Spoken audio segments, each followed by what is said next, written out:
देख रहे हैं इंडिया टीवी। चर्चा लगातार जारी है। एक तरफ पूरे देश में, दुनिया में हमारे देश के नाम का डंका बज रहा है, तो वहीं दूसरी तरफ एक सियासत का पहलू भी देखने को मिल रहा है। देश में सियासत भी जमकर हो रही है। G20 की डेफिनेशन अलग अलग लिहाज से बताई जा रही है, लेकिन इन सब से इतर देश का गौरव बढ़ रहा है, देश का मान बढ़ रहा है और दुनिया से आने वाली जो महाशक्तियां हैं वो नए भारत की तस्वीर अपने साथ वापस अपने देश लेकर लौट रही हैं।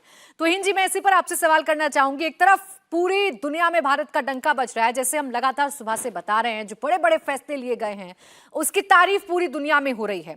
वहीं दूसरी तरफ आपके जो अपने हैं, यानी जो डोमेस्टिक पॉलिटिक्स है, जो कांग्रेस खासकर, वो जिस तरीके से वार कर रही है, पहले पानी भरने को लेकर सवाल करना, G20 के जी को अखिलेश यादव घोसी से जोड़ रहे हैं, अपनी जीत पर उत्साहित नजर आ रहे हैं। कमलनाथ G20 के जी को गंदगी से जोड़ रहे हैं। इस तरीके से आप लोगों पर अटैक किया जा रहा है। देखिए प्राची जी, इस सफल G20 समिट के द्वारा भारत ने पूरे विश्व को अगले 25 साल के लिए एक विजन देने का काम किया है, एक नई दिशा देने का काम किया है।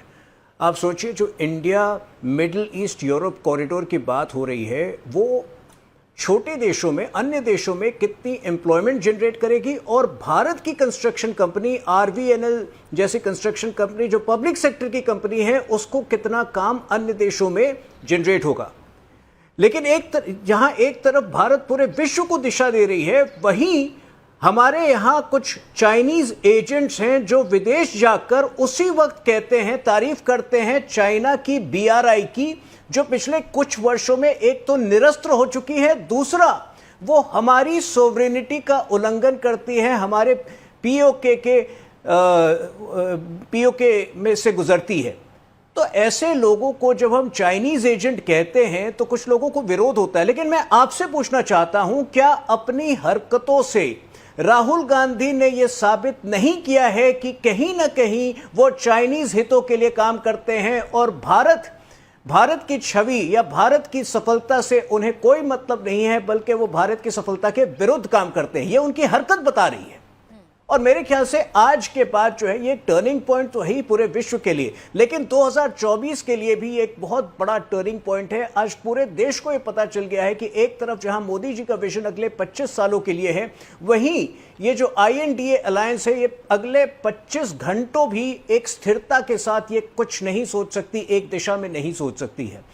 पहले इन्होंने विरोध जताया कि मल्लिकार्जुन खड़गे जी को नहीं बुलाया गया है, लेकिन दरअसल मल्लिकार्जुन खड़गे, इनके बहुत सारे CMs को बुलाया गया था, सारे CMs को बुलाया गया था, लेकिन इनमें से केवल हिमाचल के CM कल डिनर के लिए आए। तो मेरे ख्याल से कांग्रेस को आज कांग्रेस को परिपक्व होने की जरूरत है। लेकिन अब तो मतलब जो उनकी हरकतें रही हैं पिछले 3 दिनों में, आज मुझे नहीं लगता कि अब वो सुधरेंगे। आज ये जो उनकी एंटी इंडिया फिलॉसफी है, और एक बात मैं यहां समाप्त करने के पहले अपनी बात ये जरूर रखना चाहूंगा कि देखिए, बीजेपी को भी ये बड़ा अच्छा लगा कि डॉक्टर मनमोहन सिंह और शशि थरूर जैसे जो थोड़े परिपक्व नेता हैं, उन्होंने मोदी जी के नेतृत्व में ये जो आयोजन हुआ है और जो हमारी डिप्लोमेटिक विक्ट्री हुई है, उसकी तारीफ की है। तो मेरे ख्याल से राहुल गांधी और सोनिया गांधी, इनको अपने गिरबान में झांक कर देखना चाहिए कि क्यों वो मोदी नफरत में आज देश से नफरत करने लगे। बिल्कुल, देखिए सरेश वाला साहब, यही सवाल है कि मोदी नफरत में क्या हम ये भूल जाते हैं कि हम ये देश के खिलाफ बातें कर रहे हैं? अगर हम G20 समिट अगर देश में चल रही है और उसी वक्त हम विदेश में बैठकर चाइना की तारीफ करने लगेंगे, या यहाँ पर आकर फोटो ट्वीट करने लग जाएंगे, फोटो दिखाने लग जाएंगे कि यहाँ पर गड़बड़ी है, ये गड़बड़ी है, जी का मतलब ये है, तो क्या नहीं लगता इससे कि आप अपने देश के खिलाफ कर रहे हैं बातें? देखिए, यानी यूं आप कह सकते हैं कि नरेंद्र मोदी साहब जो हैं आपके पॉलिटिकल एडवर्सरी हैं, आपके दुश्मन तो नहीं है ना। भाई आप बताइए कि कांग्रेस पार्टी को या मोदी से क्या दुश्मनी है?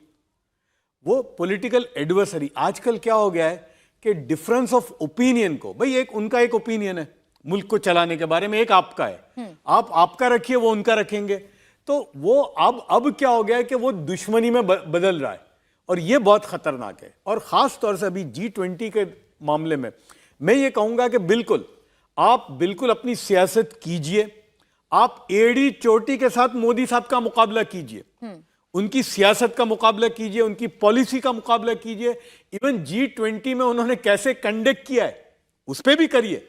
लेकिन एक वक्त होता है, यानी मुझे याद है कि घमासान की लड़ाई चल रही है सूडान में, दो अंदर में आपस में दो ही ग्रुप की, लेकिन जब रमजान आया तो बोले नहीं अब सीज फायर, अभी हम नहीं लड़ाई करेंगे। ईद आई तो कहा नहीं अभी 2 दिन ईद के हम नहीं लड़ेंगे। तो ये हम मेरे हिसाब से ये ईद का दिन था। ये जो G20 की जो समिट थी ये मुल्क का मसला था, यानी मुल्क का एक जबरदस्त चीज थी, मोदी साहब की नहीं थी, वो तो लीडर हैं और उनके मातहत में ये हो रहा था। तो मैं समझता हूं कि ये 2-3 दिन खामोशी इख्तियार करने का वक्त था। सियासत करिए, सियासत का वक्त है, आप G20 पर भी सवाल कीजिए, ये सेल्फ लेकिन गोल जैसा ये नहीं वक्त लगता। नहीं था। ये सेल्फ गोल जैसा नहीं लगता, क्योंकि जितना भी विपक्ष है वो ये सवाल खड़े करता है कि देश के मसले पर जहां चर्चा देश की होनी चाहिए, भारत की होनी चाहिए, वहां पीएम मोदी लाइमलाइट लेते हैं। लेकिन नहीं लगता कि जब विपक्ष काउंटर करता है या विपक्ष डायरेक्ट अटैक करता है तो आप खुद लाइमलाइट देते हैं प्रधानमंत्री नरेंद्र मोदी। बिल्कुल, बल्कि मैं समझता हूं कि ये इतने सालों में इतना बड़ा सेल्फ गोल इन्होंने नहीं किया। एक तो ये जो मुखालिफत कर रहे हैं ये करने की जरूरत नहीं थी, एक, और दूसरा इनके जो 4 चीफ मिनिस्टर नहीं पहुंचे, ये एक गोल्डन अपॉर्चुनिटी थी दुनिया के बड़े बड़े लोगों से मिलने की। बल्कि मैं तो चाहता कि खड़गे साहब यूं कहते कि ठीक है मुझे बुलाया नहीं बुलाया छोड़ दो, लेकिन तुम लोग जाओ, इसलिए कि वहां आप मोदी को नहीं मिलने वाले थे। और फिर मोदी साहब ने तो दिखा भी दिया कि देखो जो अपोजिशन लीडर आए जितने भी, बल्कि इनके हिमाचल प्रदेश के जो आए चीफ मिनिस्टर साहब उनको गले में हाथ डाल के लेके गए, बल्कि जितने और आए सबसे मोदी साहब ने, बाइडेन से और जितने बड़े लोग थे। तो ये तो इतना बेहतरीन मौका था, और खासतौर से कर्नाटक वालों के लिए, क्योंकि उनका तो एक ग्लोबलाइजेशन की चीज है। सिद्धारमैया साहब कितने लोगों को लेके जा सकते थे। तो मैं समझता हूं कि कल नहीं आना वो प्रोग्राम में, वो उससे बड़ा सेल्फ गोल कोई नहीं हो सकता। जितने भी मौके हमने देखे हैं त्रिपाठी साहब, उन मौकों में हमने जरूर देखा है कि विपक्ष या तो बाइकॉट कर देता है, नहीं आता है, कुछ ना कुछ बातें उनकी तरफ से कही जाती हैं। क्या ये मौका था, डिप्लोमेसी पर तो हम चर्चा कर ही रहे हैं त्रिपाठी जी, लेकिन क्या ये मौका था कि हम जो डिनर प्रेसिडेंट की तरफ से आयोजित किया जा रहा है सिर्फ इस वजह से उस डिनर को हम स्किप कर दें क्योंकि मल्लिकार्जुन खड़गे साहब को इन्विटेशन नहीं गया? ये प्रधानमंत्री की ओर से, बीजेपी के नेता, आप प्रधानमंत्री भी न मानिए, ये बीजेपी के नेता नरेंद्र मोदी की ओर से नहीं था, ये राष्ट्रपति की ओर से था, जो कि एक निष्पक्ष, बिना किसी पार्टी का निर्दलीय माना जाता है। और राष्ट्रपति ने दूसरे देशों के राष्ट्रपतियों और प्रधानमंत्रियों के सम्मान में बुलाया था। इसमें तो कहीं किसी तरह की राजनीति की, सियासत की गुंजाइश ही नहीं थी जो इन्होंने की। लेकिन मुझे ताज्जुब नहीं हुआ, क्योंकि इनका वही है जो मैंने कहा था कि ये लोग वैसी औरतों की तरह हैं जो कि सिर्फ सिर में जुएं ढूंढती हैं, जो ये नहीं ढूंढती हैं कि कितने बढ़िया बाल हैं, कितने सिल्की बाल हैं, कितना अच्छा रख रखाव हुआ है। मुझे देखिए ताज्जुब हुआ जिस दिन से ये G20 का शुरू हुआ, हमारे पास प्रेसिडेंसी आई, कांग्रेस ने कहना शुरू किया कि ये साहब बीजेपी का कमल का फूल वो कर रहे हैं। भाई, जब बीजेपी नहीं थी तब से कमल का फूल देश का राष्ट्रीय फूल है। और अगर आपको इतनी तकलीफ थी तो 1987, 88 या 91, 92 में आपने बीजेपी को, आपकी सरकार थी, क्यों ये फिर इलेक्शन सिंबल लेने दिया? इंडिया टीवी हर वक्त हर जगह डाउनलोड करने के लिए सर्च करें India TV news Google play store या ऐप स्टोर पर।